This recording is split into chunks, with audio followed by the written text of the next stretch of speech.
வருகையிலிருந்து சிறப்பித்துக் கொண்டிருக்கக்கூடிய அத்தனை நல்லுள்ளங்களுக்கும் என்னுடைய இனிய காலை வணக்கத்தை பணிவோடு தெரிவித்துக் கொண்டு, அன்பு தம்பி பெருமாள் அவர்களுக்கும் ஒரு நல்ல ஒரு வாழ்த்துறை வழங்கி அமர்ந்திருக்கக்கூடிய பச்சையப்பன் கல்லூரி பேராசிரியர் வெங்கடேசன் அவர்களுக்கும் குழந்தைகளை தினமும் கொண்டாட வேண்டும் என்பதுதான் என்னுடைய அது மாதிரிதான் உலக மகளிர் தினம்ன்றது இன்னைக்கு உலகம் போல கொண்டாடிட்டு மறுநாள் அவங்களை திட்டதில்லை. ஆண்டு முழுவதும் அவருடைய தாயின் அரவணைப்பில், தாயின் ஆசீர்வாதத்தில் தான் இந்த பிரபஞ்சமே இயங்கிக் கொண்டிருக்கிறது என்ற பெருமிதத்தை உலகம் உணர வேண்டும். இறைவனுடைய படைப்பிலேயே மிகப்பெரிய சிறப்பு தாய்மைக்கு உண்டு. இந்திய திருநாட்டில் துறவிகள் உண்டு. நீங்க எல்லாரும் பார்த்தீங்கன்னா பட்டினத்தாரில் இருந்து எல்லாமே காஞ்சி மகாபெரியவர் இருந்து எல்லாத்தையும் பார்த்தீங்கன்னா ஆண்களில் தான் துறவிகள் அதிகமாக இருப்பதை பார்க்கிறோம். பெண்களில் அப்படிப்பட்ட துறவிகளை நீங்கள் பார்க்க இயலாது. காரணம் என்ன தெரியுமா? பெண்ணாய் பிறப்பதே துறவு தான். ஏன்னா தியாக மனம் இல்லாத பெண் பிறவியே கிடையாது. மண்ணும் பெண்ணும் ஒன்று. காரணம் என்ன தெரியுமா? ரெண்டு, இந்த மண்ணுக்கும் சரி பெண்ணுக்கும் சரி உயிர்ப்பிக்கிற சக்தி இரண்டுக்கு மட்டும்தான் இந்த உலகத்தில் இருக்கிறது. ஒன்று பூமியில் ஊன்றினால் அது ஒன்று பலவாக பெருகுகிறது பூமி தாய். அதனால்தான் பூமி தாய் அப்படின்னு நம்ம சொல்றோம். பிரபஞ்சத்தில் அப்படிப்பட்ட ஒரு வல்லமை யாருக்குமே வாய்க்க பெறவில்லை. அப்படிப்பட்ட பெண்மணிகள் இடையிலே இடைக்காலத்தில் பல இன்னல்களுக்கு ஆளான கதையும் உங்களுக்கு தெரியும். ஆனால் இன்னைக்கு என்ன ஒரு மகிழ்ச்சின்னு கேட்டீங்கன்னா, நாங்கெல்லாம் எத்தனையோ பேரவையில பேசியிருக்கோம். ஆனால் பூக்கட்டுவோர் பேரவை இன்றைக்கு அந்த பெரிய சிறப்புக்குரிய ஒரு பகுதியை நிமிர்ந்தே பார்த்து பழகுகிற உலகத்தில் குனிந்து பார்த்ததனுடைய பெருமைதான் பூக்கட்டுவோருடைய பேரவை என்பதை நான் பெருமிதமாக அந்த பேரவைக்காக ஒரு பெரிய சிறப்பு சேர்க்கிற அத்தனை பெருமக்களையும் நான் வழங்குகிறேன், வாழ்த்துகிறேன். இதுதான் மனிதநேயத்தின் மிகப்பெரிய உயரிய சிந்தனை. பூக்கட்டுவோர் பேரவையை சார்ந்த தாய்மார்களுக்கு நான் அனுபவம் வணக்கத்தோடு சொல்லிக் கொள்வது, நீங்கள் எவ்வளவு பெரிய புண்ணியமூர்த்திகள் என்பதுதான் கொஞ்சம் நினைத்து பார்க்கணும். இந்த பூக்கட்டி பெருமாளுக்கு சாத்துபடி செய்த பெரியாழ்வார் செய்த திருப்பணியைத்தான் உங்கள் கரங்களிலே இறைவன் கொடுத்திருக்கிறார். திருமாலையாலே ஆண்ட ஆண்டாளுடைய பெரிய சிறப்பைத்தான் உங்கள் கரங்களில் ஒப்படைத்திருக்கிறார். ஒவ்வொரு நாளும் நீங்கள் கொடுக்கின்ற மலர் எல்லா இறைவனையும் அலங்கரிக்கிறது என்றால், எத்தனையோ திருமணங்களை நடத்துகிறது என்றால், எத்தனையோ நிச்சயதார்த்தத்தை முன்னின்று நடத்துகிறது என்றால், அத்தனை பெருமைகளுக்கும் உங்கள் கரங்களால் தொடுக்கப்படுகிற மாலைதான் காரணம் என்பதனால் அந்த மலர் போல உங்கள் வாழ்க்கை மணக்க வேண்டும் என்று எல்லாம் வல்ல இறைவனை பிரார்த்தித்துக் கொண்டு உங்களை நான் நெஞ்சார வாழ்த்துகிறேன். எந்த தொழிலும் உயர்ந்ததோ தாழ்ந்ததோ கிடையாது. அதனால்தான் இந்திய திருநாட்டில் செய்யும் தொழிலே தெய்வம். அழகான தொடர் இது. What is your culture? Sardar Vallabhbhai பட்டேலை கேட்டபோது அவர் கல்ச்சர் இஸ் அக்ரிகல்ச்சர்னு சொன்னார். நாம இயற்கையோடு இணைந்த வாழ்க்கையை பெற்றவர்கள். காலங்களால் இப்பொழுது கருவிகளாக மாறிக்கொண்டிருக்கிறது. ஆனால் இயற்கையோடு வாழ்ந்தது. அது இன்னும் பூக்கட்டுவோர்களுக்கு அவங்களுக்கும் ஒரு இது. பல மலர்களிலே மலர்களுக்கு கூட ஒரு ஜாதி வைத்த பெருமை உங்களுக்கு தான் உண்டு. ஜாதி மல்லின்னு ஒன்று வச்சிருக்கீங்க. சிந்தித்து பார்ப்பாங்க. அது பார்த்தீங்கன்னா அந்த அதுக்கு அந்த பூக்கு இருக்கிற மனத்துக்கு நிகழ் உலகத்தில் கிடையாது சார். நம்ம இந்த உலகத்தில் எல்லாமே ஆச்சரியமானது தெரியுமா? ஒரு மலருக்குள்ள கூட எவ்வளவு பெரிய மனத்தை வைத்திருக்கிறார். மனத்தை மட்டுமா வைத்தான், அதற்குள் ஒரு தேனையும் வைத்திருக்கிறார். அதை எடுத்துக்கொண்டு செல்லுகிற ஒரு ஜீவனையும் படைத்திருக்கிறார். சாதாரணமானதில் இந்த பிரபஞ்சம் என்பது ஒரு விசித்திரமானது. அதிலே மலர்கள் மலருங்கிற போதெல்லாம் அவற்றை தொடுக்கிற பணியை உங்களிடத்தில் இறைவன் கொடுத்திருக்கிறார். நீங்கள் தொடுக்கிற மலர்கள் கூட சில சீசன்ல மனமுள்ள மலர்கள் வரும். சில நேரங்களில் காக்கடா பூன்னு உள்ள வச்சு நீங்கள் தொடுப்பீங்க, அதுக்கு மனமே இருக்காது. அது ஒரு வாழ்க்கையை கற்றுக் கொடுப்பதாகவே நான் நினைக்கிறேன். மனமுள்ள மலர்கள் மட்டும் மலர்வதில்லை, மனமில்லை என்பதற்காக அந்த மலர் மலர்வதற்கு மறுப்பதில்லை. அதுவும் மலர்கிறது, இதுவும் மலர்கிறது. நம்முடைய பிள்ளைகள் சிலர் மார்க் எடுப்பான், சிலர் மார்க் எடுக்க மாட்டான். அவனும் மனிதன்தான், இவனும் மனிதன்தான் பார்க்கிற ஒரு பார்வை மலர் கற்றுக் கொடுக்கிற ஒரு வாழ்க்கை பாடமாகவே நான் எடுத்துக்கொள்கிறேன். அதனால உங்கள் செயல் உயர்ந்ததுன்னு மனசுல செய்யுங்க. பகவத்கீதையில 18 அத்தியாயத்துல 3வது அத்தியாயம் கர்மயோக அத்தியாயம். அந்த கர்மயோக அத்தியாயத்தினுடைய முழுமையான சாரம், செயலை செய், செயலை நேசித்து செய், செயலை செயலுக்காக செய். அப்ப அந்த செயல் மிகச் சிறப்பாக ஒரு உன்னத நிலையை அடையும் என்றால், நார் கொண்டு பூ தொடுப்பது எல்லாருக்கும் சாத்தியமில்லை. எவருக்கு என்று நியமிக்கப்பட்டதோ அவருக்கு சாத்தியம் என்றால், இங்கே பொறுமை, நிதானம், சகிப்புத்தன்மை அனைத்தும் இருந்தால்தான் அந்த மலருடன் மாலையாக அப்படிப்பட்ட ஒரு செயலை செய்கிற உங்களை இனிய நன்னாளில் வாழ்த்துவதே பெருமை அடைகிறேன். உலகத்திலே ஏன் அந்த பெண்ணுக்கு மட்டும் அவ்வளவு பெரிய பெருமையை நாம் வழங்குகிறோம்? அதுவும் இந்தியாவில் பெண்களை சக்தியாக பார்க்கிற ஒரு பூமி நம்ம பூமி இல்லைங்களா? மற்ற நாடுகள் எல்லாம் பார்த்தீங்கன்னா பெண்ணாக தான் பார்க்கணும். நம்ம ஊர்ல மட்டும்தான் ஒரு பெண்ணை சக்தியாக. அதனால தான் எனக்கு தெரிஞ்ச ஒரு நண்பர் மாசத்துல ஒரு 20 நாள் ஐயப்ப மாலை போடுவாங்க. அப்ப அந்த அம்மா என்ன பண்ணும், வாங்க சாமி, உட்காருங்க சாமி, சாப்பிடுங்க சாமி. ஒரு 6 மாசம் அந்த அம்மாவும் பார்த்து இப்படியே மாதம் இந்தாலேயே நம்ம சாமி சாமின்னு கூப்பிடுறோமே. 6வது மாசம் மலைக்கு போய் வந்து ஒரு மாலையை கழுத்துல பிறகு இந்த அம்மா சக்தி மாலையை போட்டு, அப்ப அதுல இருந்து நம்ம ஆளு வாங்க சக்தி, உட்காருங்க சக்தி, பேசலாம் சக்தின்னு.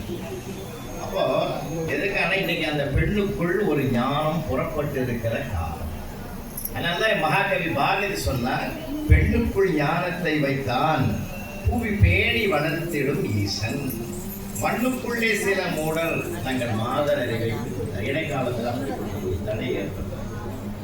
ஆனால் இன்றைக்கு பார்த்தீங்கன்னா அத்தனை துறைகளிலும் பணியாற்றுகிற மிகப்பெரிய சிறப்பு பெண்களுக்கு இருக்கிற ஒரு வல்லமையை நாம பார்க்கிறோம். எந்த இடத்துல நிதானம், எந்த இடத்துல பொறுமையை கையாளணும் அப்படின்னு அன்னைக்கு கூட பார்த்தீங்கன்னா ஒரு மேனேஜர் கரெக்டாக 10 மணிக்கு வந்து சீட்டில் உட்காந்துட்டார். அந்த அம்மா அசிஸ்டண்ட் ஒர்க் பண்ணுறவங்க ஒரு 10 நிமிஷம் லேட் ஆகிடும். பரபரப்பாக உள்ள வந்தவங்க அவர் அதிகாரமாக கேட்டார், என்னம்மா லேட்டு? சாரி சார், போகும்போது சீக்கிரம் போயிடுங்க. சரி பரவாயில்ல போமான்ட்டார். ஏன்னா அந்த அந்த பதில் இருக்குதுல்ல, எந்த நேரத்துல கனிவை காட்டணும், எந்த நேரத்துல கண்டிப்பை காட்டணும்ன்ற ரகசியம் ஒரு பெண்ணுக்கு தெரிந்திருக்கிற மிகப்பெரிய சிறப்பு சார். அதனால இந்த நாட்டில் பார்த்தீங்கன்னா ஒரு சட்டமே கொண்டு வந்துட்டாங்க. ப்ரிகேஜிலிருந்து 5th ஸ்டாண்டர்ட் வரைக்கும் பெண்ணாசிரியர்கள் தான் நியமிக்கப்படுகிறார்கள். ஏன் தெரியுமா? குழந்தையோட குழந்தைகளாக மாறுகிற குணம் அவர்களுக்கு மட்டுமே வாய்க்கப்பெறுவது. ஒரு டீச்சர் சொல்லிக் கொடுக்கறதுக்கும் ஒரு ஆணாசிரியர் சொல்லிக் கொடுக்கறதுக்கு வித்தியாசம் இருக்கு. அப்படின்னு சொல்லுவாங்க டீச்சர், அது ஆகணும். சொல்லு, அது சொல்ல வராது. டக்குன்னு என்ன பண்ணுவாங்க, என்னுடைய ஹேண்ட்பேக்ல இருந்து ஒரு சாக்லேட் எடுத்து பிரித்து ஊட்ட போவாங்க. அப்படின்னு இதுதான் அடுத்தது. ஆனால் நம்மால் அப்படி இல்லை. சொல்லு, சொல்லுவோம். வரல, ஓய் அறைய போவோம். அதான் இது வன்முறை, அது மென்முறை. பிறப்பிலேயே பெண் மென்மையானவள், படைக்கப்பட்டவள். ஆண் வன்மையாக படைக்கப்பட்டவள். ஒரு ஆணினுடைய உடம்பை நீங்க தொட்டு பாருங்க, பெரிய தொட்டீங்கன்னா அது உடம்பு சூடாக தான் இருக்கும், கணக்கணன்னு இருக்கும். நெருப்பின் அம்சம் ஆண். ஒரு பெண்ணை தொட்டு பாருங்க, ஜில்லுன்னு இருக்கும். நீரின் அம்சம் பெண். அதனால்தான் ஒரு சின்ன பிரச்சனை வந்தா கூட பொல பொல பொல பொலன்னு எழுதுவாங்க. நம்மால என்ன நடந்தாலும் கண்ணீரே விட மாட்டாங்க. காரணம் நெருப்பிலிருந்து எங்க கண்ணீர். இது நீரின் அம்சம், இது நெருப்பின் அம்சம். அதனால்தான் கருணை, அன்பு, அருள், இரக்கம் அத்தனையும் அந்த பெண்ணிடத்திலிருந்து பிறக்கிறது இல்லையா? ஒரு டீ கடையில கூட உட்காந்து ஒரு செய்தி படிக்கிறோம். ஒரு வேன் கவுந்து போச்சு, 10 இளைஞர்கள் அடிபட்டார், ஐயோ பாவம்னு அந்த படிக்கிற ஆணுக்கு அது செய்தி. ஆனால் இங்கே கேட்கிற பெண்ணுக்கு ஐயோ கடவுளே அந்த பிள்ளைகளுக்கு ஒன்றும் ஆகக்கூடாது, எல்லாம் நல்லா இருக்கணும்னு பிரார்த்தனை பண்ணுறா. பார்த்தீங்களா, அதுதான் பெண்மையினுடைய தெய்வீக குணம். இன்னைக்கு நீங்கள் பல இடங்களில் பார்க்கலாம். அதனால பாரதி சொன்னான், பெண்ணுக்குள் ஞானம் வைத்தான், ஆணுக்குள் என்றைக்கும் அறிவு தான் மேலோங்கி நிற்கும், பெண்ணுக்குள் தான் ஞானம் மேலோங்கி நிற்கும். இதுதான் உண்மை. அதனால வீட்டுக்குள்ள கூட பாருங்க, அந்த அறிவும் கல்வியும் ஞானமும் இல்லையா, அது கல்வி ஆணுக்கு, இது ஞானம், பிறவி ஞானம். இந்த ரெண்டு இணைந்தால்தான் வாழ்க்கை சக்கரம் மிக அருமையாக செயல்படும் என்பதனால்தான் ஒரு ஆணுக்கும் பெண்ணுக்கும் திருமண வாழ்க்கையை தொடர்ந்து வைத்து அந்த இல்லறத்தை நல்லறமாக நடத்துகிற பெருமிதத்தை நம்முடைய முன்னோர்கள் நம்மிடத்தில் ஒப்படைத்திருக்கிறார்கள். சாதாரணமான வாழ்க்கை நம்முடைய முன்னோர்கள் நமக்கு தரவில்லை. எந்தையும் தாயும் மகிழ்ந்து குழாவி இருந்தது மின்னாடே, அதன் முந்தைய 1000 ஆண்டுகள் வாழ்த்து முடிந்தது மின்னாடே, பாரத பூமி பழம்பெரும் பூமி, நீர் அதன் புதவரின் நினைவகற்றாது என்று மகாகவி பாரதி பாடினார். அப்ப நம்ம முன்னோர்கள் கட்டமைத்து கொடுத்த ஒரு வாழ்க்கை தான் ஆணும் பெண்ணுமாக இணைந்து நடத்துகிற இல்லறம். அதைத்தான் வள்ளுவ பெருந்தகை சொன்னான், அன்பும் அறமும் உடைத்தாய் இல்வாழ்க்கை, பண்பும் பயனும் அது. நான் கேட்கிறேன் எல்லாருக்கும் ஒரு அன்பான செய்தி, அத்தனை திருக்குறள் அது திருமண பத்திரிகையில இந்த ஒரு குறள் தான் போடுவோம், மீதி 1329 குறளையும் போடுறது கிடையாது. இந்த ஒரே ஒரு குறளை தான் எல்லா திருமண பத்திரிகையிலும் போடுறோம். ஏன் தெரியுமா? அன்பு மனைவி, அறம் கணவன், பயன் எது? பண்புள்ள பிள்ளைகள் பயன். அதனால்தான் அன்பும் அறமும் உடைத்தாயின் இல்வாழ்க்கை, பண்பும் பயனும். அது ஒரு குடும்பத்தையே படம் பிடித்து காட்டுகிற பொருளாகையினால்தான் அந்த கல்யாண பத்திரிகையில நம்ம இன்னைக்கும் அதை தான் போடுறோம். அதனால ஆண் இல்லாமல் பெண்ணில்லை, பெண் இல்லாமல் ஒரு ஆணால் இல்லறம் என்பதற்கு அது பேரே வராது. அதனால்தான் பாரதி சொன்னால் ஞானம் வேறு கல்வி வேறு, ஞானமும் கல்வியும் நயத்தல் அரிது அப்படின்னு ஔவையார் சொன்னார். ஒரு சின்ன உதாரணம் சொன்னா உங்களுக்கு சரியா இருக்கும்னு நினைக்கிறேன். ஒரு கொஞ்சம் பொறுமையா கேட்கணும். அது ஒரு அரசன் என்ன பண்ணியிருக்கிறான், மந்திரி இடத்துல நமக்கு ஒரு தாய் பசு மகள் பசு இணைந்து எனக்கு வேணும், அரண்மனைக்கு வேணும் அப்படின்னு சொல்லி சொல்ற. அப்புறம் பல ஊர்கள் அலைஞ்சி ஒரு நல்ல தாய் மகள் பசு ரெண்டையும் அனுப்பிச்சு அரண்மனைக்கு கொண்டு வந்து பார்த்தா அரசனுக்கு தாய் பசு எது மகள் பசுன்னு தெரியல. ரெண்டும் ஒரே உயரமா இருக்குது, ரெண்டும் ஒரே நீட்டமா இருக்குது, ரெண்டும் ஒரே கலரா இருக்குது. சரி, இது எது தாய் எது மகன்னு மந்திரி கேட்டா அவருக்கு தெரியல. நான் சொல்லி விட்டா வாங்கி வந்தாங்க, அவ்வளவுதான் தெரியுங்க. சரி, வித்தியாசம் ஏதாவது கண்டுபிடிக்கலாமான்னா ரெண்டுத்துக்கும் பால் கறந்து பார்க்குற 2 லிட்டர் கரெக்டாக கறக்கும். அதனால அவனாலேயும் முடியல. வெட்டரி டிபார்ட்மெண்ட்லாம் கூட வந்து டெஸ்ட் பண்ணி பார்க்குறாங்க, எது அம்மா பசி எது மகள் பசுன்னு கண்டுபிடிக்க முடியும். அப்புறம் மந்திரி சோகத்தோடு வீட்டுக்கு போனாலும் மந்திரியுடைய மகள் சொன்னா, மனைவி என்னங்க ஒரு ஆட்டமாக இருக்கிறீங்களே, இந்த மாதிரி ஒரு பெரிய பிரச்சனை வந்துடுது, எது தாய் பசி அம்மா பசி எது மகள் பசுன்னு கண்டுபிடிக்க முடியும். நாளைக்கு எங்கள் அரண்மனைக்கு கூட்டிகிட்டு போங்க, நான் வரேன், நான் கண்டுபிடிக்கிறேன். இந்த மாதிரி விஷயம் விளையாட்டானது இல்லை, தலையெடுத்துருவாங்க, ஜாக்கிரதை இல்லை இல்லைன்னு ஆட்சியும். வந்த உடனே அந்த அம்மா சொன்னா, தட்டில் வச்சு இதுக்கு 2 கிலோ அதுக்கு 2 கிலோ ஒன்றா வைங்க அப்படின்னாங்க. அதே மாதிரி வச்சாச்சு. வச்சுட்டு கொஞ்சம் தூரம் நேரம் போன உடனே இதுதான் அம்மா பசு இதுதான் மகள் பசுன்னு அந்த மாதிரி விளக்கமாக சொன்னான். ராஜா கேட்டார், எப்படிமா கண்டுபிடிச்சேன்? ஐயா, இந்த தட்டில் இந்த மாட்டுக்கு வந்துட்டு இது வேகமாக சாப்பிட்டுட்டு பக்கத்து தட்டையும் இழுத்து வச்சு சாப்பிடுதுன்னா அதை விட்டு கொடுக்கிற ஒரே குணம் தாய் பசுக்கு தான் இருக்கும் என்பது. இது தாய் பசு இது மகள் பசுன்னு சொன்ன போது மந்திரிக்கு மற்றற்ற மகிழ்ச்சி. அதே மாதிரி அரசனும் பாராட்டலாம், இதுதான் மிகப்பெரிய ஒரு தாயால் தான் கண்டுபிடிக்கப்பட முடியும், அதுக்கு பேர் தான் ஞானம்னு பேர். அதனால இன்னைக்கு ஒரு பெண் குழந்தை நம்ம வீட்டில் பிறந்தா, எத்தனை பெண் குழந்தை பிறந்தாலும் மகாலட்சுமி பிறந்திருக்கிறான்னு தான் சொல்றமே தவிர, எத்தனை ஆண் குழந்தை ஒரே ஒரு ஒத்த ஆண் குழந்தை பிறந்தாலும் மகாலட்சுமி பிறந்திருக்கான்னு சொல்லிட்டே. அப்படியே நீங்க சொல்லி பாருங்க, சங்கு சக்கரம் இருக்குதான்னு கேட்கலாம். ஏண்டா கேட்கறேன்னா, வளர்ந்த பிறகு அப்போ மேல சக்கரம் அந்த பிரச்சனை அங்க இருக்கு. ஆனா ஒரு பெண்ணுக்கு அந்த பிரச்சனை கிடையாது. அதனாலதான் இன்னைக்கும் பாத்தீங்கன்னா மணமகனும் மணமகளும் அந்த வீட்டுக்குள்ள நுழைகிற புகுந்த வீட்டுக்கு வருகிற போது அங்க என்ன வரவேற்பு, வலது காலை எடுத்து வைத்து ஒரு மங்களகரமானது. ஏன் அந்த வீடு விருத்தியாகும். அதனாலதான் நான் ஆரம்பத்தில் சொன்னேன், நம்ம வாழ்க்கை விவசாயத்தோடு பிணைந்ததுன்னு சொன்னேன். விட்ட இடத்தில் நாத்து, நட்ட இடத்தில் நடவு. விட்ட இடத்திலேயே நாத்து இருந்ததுன்னா பிரயோஜனமே இல்லை. அப்போ அது நட்ட இடத்தில் நடவுனா, நாட்டு இருக்கிற இடம் தான் பிறந்த வீடு பெண்ணுக்கு, நட்ட இடம் நடவு நடுகிற இடம் தான் புகுந்த வீடு என்றால் அங்கே வலது காலை எடுத்து வைத்து உள்ளே நுழைகிற போது அது விருத்தி ஆகிறது. உன்னை களம்பிடித்தேன் வாழ்க்கை ஒளிமயமானது பாரதி பாடினார். ஒவ்வொரு வீடும் மிகச் சிறந்த ஒரு வளர்ச்சியை பெற வேண்டும் என்றால் அந்த பெண் வலது காலை எடுத்து வைக்கும் ஒரு அம்சம் சொன்னதுதான் கட்டுப்போம். ஆனால் என்னையே ஒருத்தன் கூட்டத்தில் பேசும்போது ஆணுக்கு என்ன மரியாதை, உங்களுக்கும் பெருமை இருக்குப்பா, உங்களுக்கும் ஒரு அழைப்பு இருக்கு. இடது காலை எடுத்து வைத்து வா என்று ஆணை அழைக்கிறார்கள். எங்கே? லெப்ட் ரைட்னு ராணுவத்தின் நாட்டினுடைய எல்லையில் தான் உங்களை இடது காலை வைக்க சொல்றாங்க. ஏன் தெரியுமா? அடுத்த நாட்டுக்காரன் அத்துமீறி வந்தால் அவனை அழித்து உன் தேசத்தை காப்பாற்று என்பதற்காக உன் இடது காலை எடுத்து வைக்க ஆணையிடுகிறார்கள். அது அடுத்தவனை அழிப்பதற்கு இடது கால், ஆனால் வீட்டை ஆக்குவதற்கு இந்த பெண்ணினுடைய வலது கால் தான் என்று நம்ம பெரியவங்க அவ்வளவு வாழ்க்கையை பாடமாக கற்றுக் கொடுத்திருக்கிறார்கள். எவ்வளவு சிறப்பு! நான் தான் 36 ஆண்டுகள் ஆசிரியர் பணியில் இருந்தவன். நான் இன்றைக்கும் 2007 ஒரு 12 பெண் குழந்தைகளை என்னுடைய மேடை உலகத்தில் கிடைக்கிற வருமானத்திலிருந்து அந்த பிள்ளைகளை படிக்க வைத்துக் கொண்டிருக்கிறேன். இப்போ இன்னைக்கு இந்த அனைத்து சப்ஜெக்டில் 2 பசங்க மேல்மருவத்தில் படிக்கிறது. ஒன்று கெமிக்கல் இன்ஜினியரிங், ஒரு சாஃப்ட்வேர் இன்ஜினியர் முடித்து ஒரு வருமானத்தை தேடிக்கொண்டு வாழ்க்கையை அமைத்துக் கொண்டிருக்கிற பல பெண்கள்.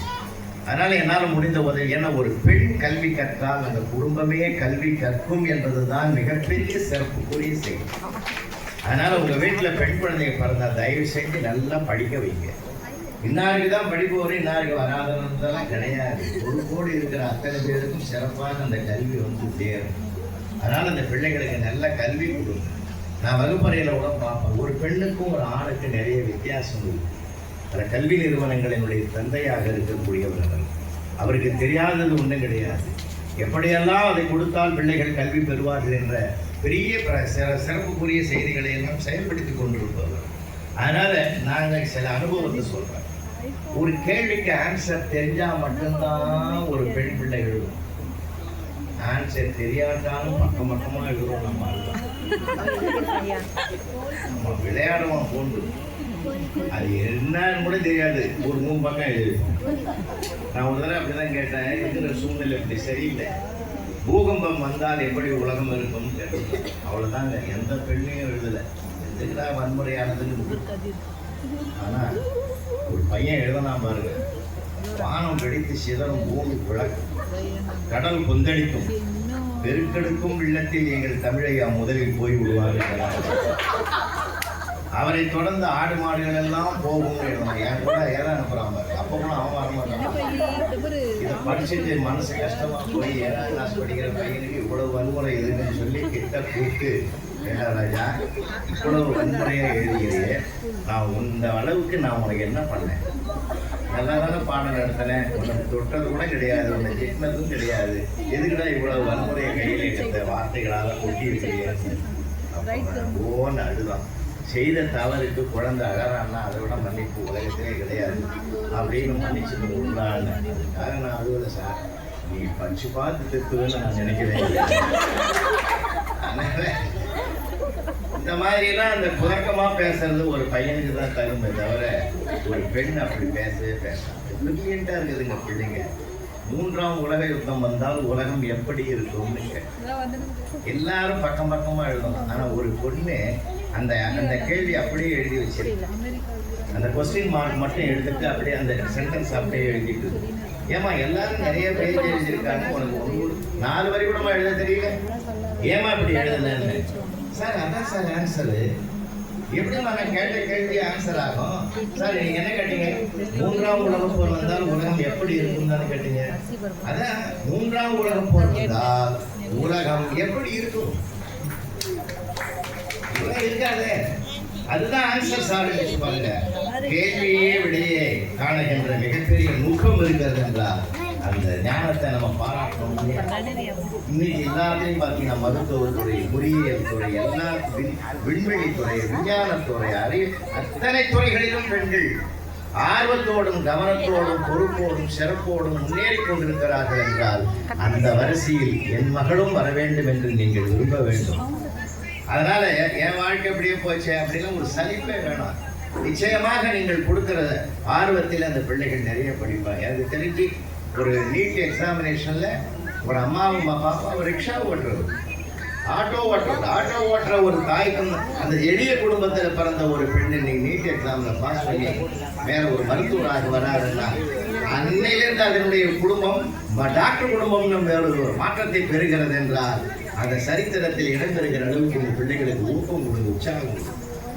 இளமையிலேயே அந்த பெண்ணுக்கு திருமணம் பண்ணிட்டு அந்த வாழ்க்கையை கஷ்டப்படுத்த வேண்டாம். அதனால இன்னைக்கு இருக்கக்கூடிய உலகம் அற்புதமான உலகம், ஆனந்தமான உலகம், எல்லாருக்கும் வாய்ப்பளிக்கிற ஒரு உலகத்தில் நம்ம இருக்கிறதுனால இது ஆண் வேலை, இது பெண் வேலை என்பதெல்லாம் அதில் கூட ஒரு சிறப்பு இருக்குது தெரியுமா உங்களுக்கு? நான் திரும்பவும் அங்கே தான் வருவேன். நான் கிராமத்திலேயே பிறந்து வளர்ந்து அங்கேயே விளையாடி அங்கேயே வளர்ந்ததுனால தான் அந்த வாசனை இன்னும் என்னை ஒன்று போகலை. இங்கே கிராமத்தில் ஆணுக்குன்னு ஒரு வேலை இருக்குது, பெண்ணுக்குன்னு ஒரு வேலை இன்னைக்கு இருக்குது. இந்த நாற்று விட்ட இடத்துல நாற்று பறிப்பாங்க தெரியுமா? நாற்று பறிக்கிறதுக்குன்னு ஆண்கள் தான் போவாங்க. கடை அதை வேரோடு எடுத்து அப்படி கட்டி போட்டு போடுவோம். ஆனால் நடவு நடுவது பெண் தான் நடுவாள். ஒரு கட்டை கையில் எடுத்து வச்சுக்கிட்டு ரெண்டா எடுத்து யூனிஃபார்மா எந்த அக்ரிகல்ச்சர் காலேஜிலும் அந்த தாய் படித்தது கிடையாது. ஆனால் நட்டு முடிச்ச பிறகு நீங்க மேல இருந்து பாருங்க, ஒரே யூனிஃபார்மா இருக்கும் சார். ஒரு ஏக்கர்னா அந்த ஒரு ஏக்கர் யூனிஃபார்ம் அழகா இருக்கும். அந்த நட்ட நடவு வளர கொஞ்ச நாள்ல ஒரு மாசத்துல களை எடுப்பாங்க. களை எடுக்கிறதும் பெண்கள் தான் களை எடுப்பார்கள். ஏன் தெரியுமா? எது நெல் எது புல்லுன்னு அந்த அம்மாவுக்கு மட்டும்தான் தெரியும். நம்மால் பயிரையும் சேர்த்து போய் எடுத்து போடுவோம். இன்னைக்கும் அந்த வேலைக்கெல்லாம் அவனை விடுறதே கிடையாது. ஏன் தெரியுமா? பொறுமையா நிதானமா பார்க்கணும் எது புல்லு எது நெல்லுன்னு. அதனாலதான் வீட்டில் கூட பிள்ளைகளுடைய யாராவது நண்பர்கள் வந்தாங்கன்னா அதில் முகத்தை பார்த்த மாத்திரத்திலே தாய் கண்டுபிடித்து விடுவாள். இவனோட பழகு, இவனோட பழகாது. ஏன்னா அந்த மாதிரி தான் தெரியும் எது களை எது நெல்லுன்னு. அப்படிப்பட்ட ஒரு நுட்பம் இருக்கிறதுனால் இன்றைக்கும் அந்த பணியை அவள் தான் செய்கிறாள். கஷ்டமான வேலை சார். கட்டடம் கட்டுற வேலையோட பாருங்க, கடினமா உழைக்கிறவங்களுக்கு சித்தான்னு பேரு, சும்மா அப்படி மேனேஜ் பண்றவனுக்கு பெரியாருன்னு பேரு. அதுதான் இன்னைக்கு இருக்கக்கூடிய ஒரு உலகமாக இருக்கிறதுனாலே. இன்னும் சொல்ல போனா ராமாயணத்தை நான் முழுமையாக படித்தோம், மகாபாரதத்தை முழுமையாக படித்தோம். கூட வர 26, 25, 26 ஆஞ்சநேயர் கோயில், நம்முடைய நங்கனூர் ஆஞ்சநேயர் கோயில் மாலை நேரத்தில் சொற்பொழிவு. 27 ஒரு பக்தி சார்ந்த ஒரு பட்டிமன்றம் என் தலைமையில் நடக்கும். வாய்ப்பு வந்து அவங்க 25, 26, 27 மாலை 6 மணி. ஏன் இதை சொல்றேன்னா, அன்னைக்கு கூட பார்த்தீங்கன்னா கோதண்டம் என்ற வில்லை கையில் எடுத்துக் கொண்டு ராவண மதத்தை முடித்தார ராமபிரானை விட அசோக மதத்திலே 10 மாதம் சிறைக்குள்ளே அகப்பட்டிருந்த காலத்தில் கூட மன உறுதியோடு மனம் தளராமல் இருந்த பிராட்டியினுடைய வல்லமையும் பெருமையும் சக்தியும் தான் மிகப்பெரிய வெற்றிக்கு காரணம் என்றால் அப்படிப்பட்ட ஒரு சிறப்பு உங்ககிட்ட இருக்கிறது. அதனால 2வது வாழ்க்கையை மகிழ்ச்சியாக கிடைத்த வாழ்க்கையை பெருமையான வாழ்க்கை என்று பெருமிதத்தோடு நாம் வாழ்க்கையை தொடர்கிற போது நம்முடைய பிள்ளைகளையும் சிறப்பாக கொண்டு வருகிற பெருமிதத்தை நீங்கள் பெறலாம். வாழ்க்கையில ரொம்ப மகிழ்ச்சியா இருக்கு. எந்த தொழில் செய்தாலும் உயர்ந்ததும் தாழ்ந்ததும் எதுவும் கிடையாது. எல்லாருக்கும் நமக்கு தேவைப்பட்ட இந்த ஒரு மலரை கொடுக்கிறோமே அப்படின்னு போது நீங்க மனசார மகிழ்ச்சியா வாழ்த்து கொடுங்க.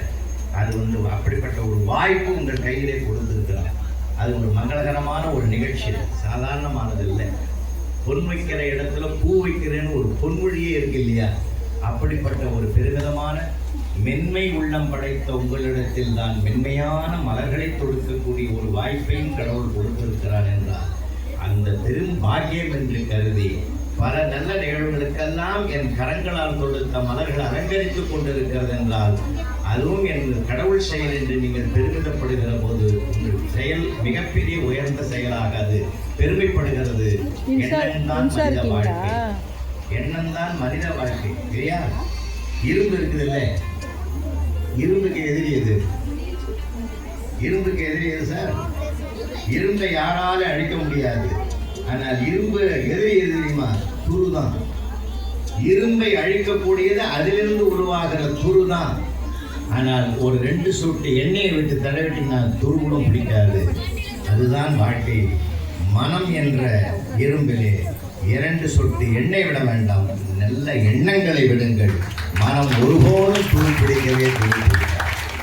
அதனால்தான் இந்த மனம் தூய்மையாக வாய்மையாக சிறப்பாக இருக்க வேண்டும் என்பதற்காகத்தான் பெரியவர்கள் பிரார்த்தனை என்ற ஒரு மிகப்பெரிய அற்புதமான வல்லமை பொருந்திய ஒரு செயல்பாட்டை நம்மிடத்தில் ஒப்படைத்திருக்கிறார்கள். ஃப்ராய்டு சொல்லுவார், மேல் மனம் நடுமனம் ஆழ்மனம் என்று சொல்லுவார். மேல் மனம் என்னை பற்றியே யோசிக்கும், நடுமனம் என்னை சார்ந்தவர்களை பற்றி யோசிக்கும், ஆழ்மனம் தான் ஜீவாத்மாவுக்கும் பரமாத்மாவுக்கும் இருக்கிற ஆழ்ந்த தொடர்பை உணர்த்துகின்ற வல்லமை என்றால் அதை இணைக்கிற இணைப்பு பாலம் தான் பிரார்த்தனை என்று பெரியவர்கள் கண்டுபிடித்து சொன்னார்கள். நீங்கள் பிரார்த்தனை செய்கிற போது என்ன நிகழ்கிறது தெரியுமா? நம்முடைய பறந்து விரிந்து கிடக்கிற அந்த மனம் புறச்சிந்தனையிலிருந்து விடுபட்டு ஒரே நேர்முகமாக ஒரு லென்ஸ் மூலமாக விடுகிற சூரிய கிரண கதிர்களைப் போல ஒருமுகப்படுத்தப்பட்டு அங்கே வருகிற போது அந்த சூரிய கிரண கதிர்களை எல்லாம் லென்ஸில் ஒருமுகப்படுத்தி கீழே நீங்கள் எதை வைக்கிறீர்களோ அது நெருப்பு பற்றும் என்றால் இந்த ஒருமுகப்படுத்துகிற பிரார்த்தனை கூட மனதில் ஒரு மிகப்பெரிய சக்தியை உருவாக்கி நமக்கு தரும் என்றால் அந்த சக்தி தான் அத்தனை வல்லமைகளையும் சாதிப்பதற்கு துணை நிற்கிறது என்றால் அந்த பிரார்த்தனையை ஒரு 5 நிமிடமாவது தினந்தோறும் செய்யுங்கள். கடவுளுக்கு சாத்துபடி செய்கின்ற திருமாலையை தொடுக்கின்ற நீங்கள் அந்த ஆத்மார்த்தமோடு அந்த பிரார்த்தனையோடு கொடுக்கிற போது இன்னும் அந்த மாலைக்கு வலிமை சேரும். அப்படிப்பட்ட பெருமிதம் உங்கள் கரங்களில் இருக்கிறதுனாலே என் அன்பு தாய்மார்களே, உங்கள் அத்தனை பேரும் இந்த மகளிர் தின நன்னாளிலே வாழ்த்துவதிலே நான் பெருமை அடைகிறேன். உலகத்தில் ஆலயம் இன்னும் சொல்ல போனால் உங்களுக்குத்தான் கருவறை என்ற ஒன்றையே கடவுள் கொடுத்திருக்கிறார். நாம் வணங்குகிற கடவுள் இருப்பதும் கருவறை தான். ஒரு ஜீவனை தருகிற நீங்களும் கருவறையை வைத்திருக்கிறீர்கள். சாதாரணமான பெருமை இல்லை உங்ககிட்ட, அவ்வளவு சிறப்பைக்கு நடமாடும் தெய்வம் நீங்கள். அதனால் பிள்ளைகளை வளர்க்கிற போது தாயினுடைய பெருமையையும் தந்தையினுடைய பெருமையையும் சொல்லிக் கொடுங்கள். நாம் சொல்லிக் கொடுக்க மறந்ததனால் தான் இன்றைக்கு திசை மாறிக்கொண்டிருக்கிறார்கள். எந்த குழந்தையும் நல்ல குழந்தைதான் மண்ணில் பிறக்கையிலே அவன் நல்லவனாவதும் தீயவனாவதும் அன்னை விளப்பினிலே என்று சொன்னார். நீங்கள் நல்லதை சொன்னால் நல்லது சேரும், தீயது சொன்னால் தீயது சேரும். ஒன்னை சொல்லி நான் நிறைவு செய்யறேன். சமீபத்தில் 4th ஸ்டாண்டர்ட் படிக்கிற பிள்ளை பக்கத்தில் உட்கார வச்சு அம்மா கேட்டா 4 நாளும் எத்தனை நாளும் கேட்டா 10 நாள். என்னடா ஒப்ப நாட்டமே பேச இங்கேயே உட்காந்துங்கிறான் பாவம். அவனையும் சேர்த்து திட்டுது. சரியா எண்ணி சொல்றா, அம்மா சரியா எண்ணி எண்ணி பார்க்கறம்மா 10 தான்மா. படுத்துறியடா? நான் படுத்தலம்மா, 1 வாரமா உன்னை நான் பார்க்குறேன். காய்கறி விற்கிற அம்மா வருது, கூட நிறைய கீரை வச்சு இறக்குது. ஒரு கட்டி எவ்வளோன்னு கேட்குற, 10 ரூபாய்ன்னுது. 2 ரூபாய் அரை மணி நேரமாக பேசி பேசி குறைக்கிறேன். 8 ரூபாய்க்கு தான் வாங்குறேன். ஒரு நாள் உருளைக்கிழங்கு அதே மாதிரி 8 ரூபாய்க்கு தான் வாங்கினேன். ஒரு நாள் கருணக்கிழங்கு அப்படி தான் 8 ரூபாய்க்கு வாங்கணும். டெய்லி நானும் பார்க்குறேன். 1 வாரமாக சொல்கிற விலையிலேருந்து 2 ரூபா குறைச்சி வாங்குறேன். இப்போ 4 நாள் எத்தனைன்னு என்னை கேட்டேன். 8ன்னு நான் சொன்னேன்னா 2 நீ குறைப்ப. தப்பான ஆன்சர் வந்துடும். அதனால தான் இப்போ 4 நாளும் 10 நான் சொன்னேன். இப்போ நீ 2 குறைச்சாலும் கரெக்ட் ஆன்சர் 8 வந்துருமா இல்லையா? அப்போதான் அம்மாவே நாம தப்பான வழியை பிள்ளைக்கு கற்றுக் கொடுத்துட்டோமோ. ஏன்னா அம்மாவை விட ஒரு ரோல் மாடல் உலகத்தில் யாருக்கும் இல்லை. நீங்க சொல்லிக் கொடுங்க, நான் ரோல் மாடல் அம்மாடா. ஏன்னா நம்மளை பார்த்து பார்த்து தான் பிள்ளைகள் பழகிறான் நடக்கிறான். இல்லையா? பெண் குழந்தைக்கு ஆண் குழந்தைக்கு எவ்வளவு வேறுபாடு இருக்கு. ஒரு மரப்பாச்சி பொம்மையை வாங்கி கொடுத்து பாருங்க, பெண் குழந்தைக்கு டெய்லர் வெட்டி போட்ட துண்டு துணியை மாறாப்பு போட்டு அதுக்கு ஒரு பேர் வச்சு குடும்ப உறுப்பினராக்கி பல வருஷம் வச்சு அது விளையாடையாது. பையனுக்கு ஒரு பொம்மை வாங்கி கொடுங்க. எனக்கு தெரிஞ்சு ஒருத்தர் ஐவயசுல வந்து ஒன்லி காஃபி கடையில் போய் இது வாங்கி வந்தாரு. அழகான மண் பொம்மை வாங்கி அந்த கையில் கொடுத்தாரு. காலையில கொடுத்தாரு, சாயந்தரம் உடச்சிட்டாங்க. அப்பாவுக்கு அது கஷ்டமா இருக்கு. மறுநாள் பிளாஸ்டிக் பொம்மை வாங்கி கொடுத்தாரு. அதை உருக்கி உடனடியாக்கி வச்சுக்கிறோம். 3வது நாள் இரும்புல பொம்மை வாங்கி கொடுத்தாரு. என்னதான் பண்ணலாம் பார்க்கணும்னு. சாயந்தரம் வந்து பார்க்குறேன், டிவி ஒழிஞ்சுக்குது, ஃப்ரிட்ஜ் ஒழிஞ்சுக்குது. அதை வச்சு எதை உடைக்கலாமோ உடைச்சிருக்கிறாங்க. இதுதான் பெண்ணும், இதுதான் ஆணும்.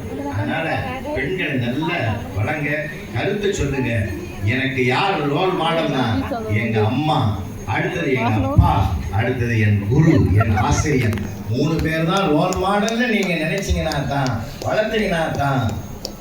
கரூர்ல 41 பிள்ளைகளை நம்ம இழந்தோம்னா அவனுக்கு யார் ரோல் மாடல்னு தெரியாமல் போனதனுடைய விளைவுதான் என்பதனாலே அம்மாவும் அப்பாவும் தான் தெய்வம் என்பதனால்தான் தாயை சிறந்த கோவில் இல்லை, தந்தை சொல் மிக்க மந்திரம் இல்லை, அன்னையும் பிதாவும் முன்னறி தெய்வம், ஆலயம் தொழுவது சாலவும் நன்றி என்பதனாலே அம்மையப்பனாக இருக்கிற உங்கள் வாழ்க்கையை நான் வாழ்த்துகிறேன். மண்ணில் நல்ல வண்ணம் வாழலாம் வைகரும், எண்ணில் நல்லகதிக்கு யாதும் ஓர் குறைவில்லை, கண்ணில் நல்ல அகுதுரும் கடுமல வளநகர், பெண்ணில் நல்லாளும் பெருந்தகை இருந்ததே என்ற ஞானசம்பந்த பெருமான் எல்லாம் அல்ல பராசக்தியை பரமேஸ்வருடைய திருமண காட்சியை பார்த்து வாழ்த்து பாடி அந்த பாடலை உங்கள் குடும்பங்களுக்கும் நான் மையப்படுத்தி ஏறத்தாழ ஒரு 100 கோவில்களுக்கு மேலே கும்பாபிஷேக வர்ணனை செய்தவன் என்ற அம்சத்தோடு இன்னைக்கு கூட நான் தேவகோட்டையில் நேற்று இரவு கும்பாபிஷேக பட்டிமன்றத்தை நடத்திட்டு தான் நம்ம தம்பி சொன்னார் என்ற ஒரே காரணத்துக்காக வேகமாக பறந்து விரைந்து வந்து உங்களை நான் இன்னைக்கு சந்திக்கிற வாய்ப்பும், பெரியவருடைய ஆசீர்வாதத்தை பெறக்கூடிய ஒரு வாய்ப்பும், உலவாஞ்சி அவர்களை சந்திக்கிற ஒரு சிறப்பும் எல்லாம் வல்ல இறைவனால் ஏற்படுத்தப்பட்டது என்ற உணர்வோடு உங்களிடம் விடைபெறுகிறேன். வாழ்க வாழ்க வளர்க வளர்க என்று வாழ்த்து விடைபெறுகிறேன்.